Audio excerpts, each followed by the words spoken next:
It was a Tuesday morning, the sun barely breaking over the horizon, and I was sitting on the front porch, just sipping my coffee, watching the world slowly wake up. The scent of fresh dew in the air and the sound of the wind rustling through the trees were enough to make me think it was going to be a peaceful day. But little did I know, that day would end up being a turning point, not just for me, but for my entire family. My name is Madison Carter. I'm 13 years old, but I feel like I've lived a lifetime in the past 2 years. You see, I never expected life to change this much. I've always had a good life, until Sa came along. I'll never forget that day he showed up, my mom's new boyfriend, Tyler, who at first seemed charming, strong, even protective. The kind of guy you'd think was a hero. But the truth is, he was more like a villain. At first, it was all about promises. He promised my mom stability, that everything would be better for us. We'd have a new house, a fresh start. Mom was a nurse, and she worked long hours. So when Tyler came into our lives, I thought, maybe this was the family I'd always dreamed of. But that dream didn't last long. No, it wasn't even a dream, it was a nightmare. It didn't take long before I saw Tyler for who he really was. The man who yelled, cursed, and belittled my mom in front of me. The man who, when I couldn't do something fast enough, would take it out on me. I remember the first time he shoved me for no reason, just to make his point. I thought, this can't be happening. This isn't my life. But it was. It was my life. Mom worked hard. She couldn't see it. She thought Tyler was just stressed, trying to make our lives better. She didn't see the bruises. She didn't hear the screams. I did. And every day, I would brace myself for the moment he'd come home. I'd hear the rumble of his truck pulling down the gravel driveway, and it was like a clock ticking in my head. 3 minutes, that's all I had.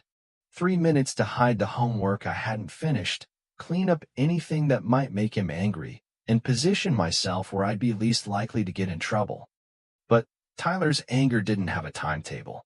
It didn't matter how much I tried to stay out of his way. He was always looking for a reason. And then came the worst day. It was a Monday. I'll never forget that day. Tyler had been out drinking, and when he came home, he was a tornado. His words, filled with rage, cut deep, his hands pushing me, grabbing me by the arm like I was nothing more than an object. That day, he threw a mug at me. It missed, but the dent it left in the wall was a reminder. A reminder of how close I'd come to getting hurt. That night, he told me something I'll never forget. If you tell your mom, I'll make sure you regret it. You're nothing but a liar, and no one will believe you. I was terrified, but I wasn't alone. Not completely. Out on the far edge of the property, there was something that gave me a sense of peace, a massive bull.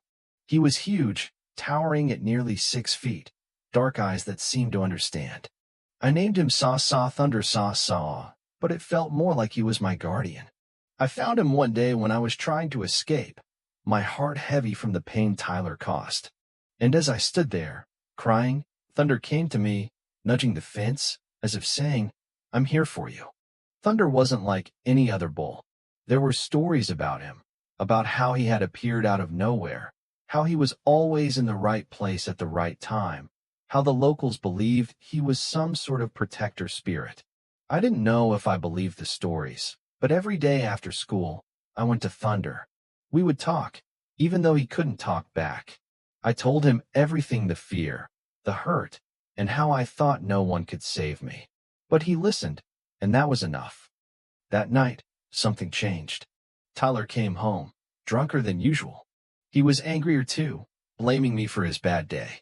He yelled at me, his breath reeking of whiskey. And just like every other time, I braced myself for the hit. But then I heard it. The deep bellowing of thunder, echoing through the yard. Tyler froze. I could see the fear in his eyes as he stumbled toward the window. What I saw, was a force of nature. Thunder was standing right there, in our yard. His eyes glowed with something otherworldly. He was no longer just a bull. He was something more. And as Tyler stumbled backward, terrified, Thunder pawed the ground, his eyes locked on Tyler. Go outside, Thunder seemed to say with that powerful gaze. If you have any guts left. Tyler, now trembling, grabbed a shotgun from the closet. He was shaking as he loaded it, his face pale. He stepped out onto the porch, but Thunder didn't charge. No, Thunder stood still, watching. And then something happened. Thunder did something I never thought possible. He spoke not with words, but with power. In my mind, I heard it clear as day. "Saw, leave now. Don't ever come back, or face consequences beyond your imagination." Saw. Tyler dropped the shotgun. His hands trembled, and he backed away. "I'm sorry," he whispered, as if begging for forgiveness, though I couldn't tell if he meant it. He turned, packed his bags, and left that night. He didn't even say goodbye to my mom. Just left behind a note that said, "So I'm not the man you thought I was. Madison deserves better. Don't look for me." Saw. The next day, my mom saw the damage Tyler had left behind, the broken truck, the shattered pieces of our lives. And for the first time, she believed me. She saw the truth. We were free, but I wasn't done. No, Thunder had saved me, and I wasn't going to let his sacrifice be for nothing.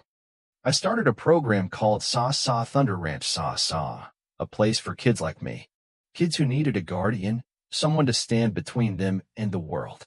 And you know what? It worked. Word spread, donations poured in, and soon, Thunder Ranch became a sanctuary for kids who had been through hell and back. But Thunder wasn't done. No, he wasn't just protecting me.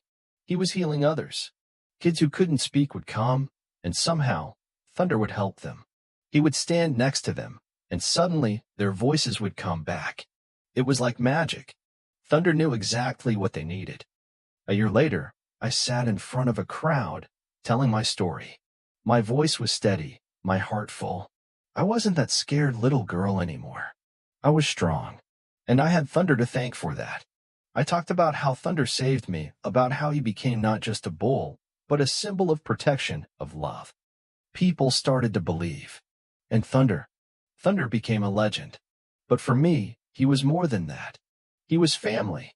And when the cameras stopped rolling, when the speeches were done, I'd sit by the fence, looking out at Thunder. I knew, deep down, that every child who needed protection had a guardian out there, waiting for the right moment. Maybe it wasn't always a bull. Maybe it was something else.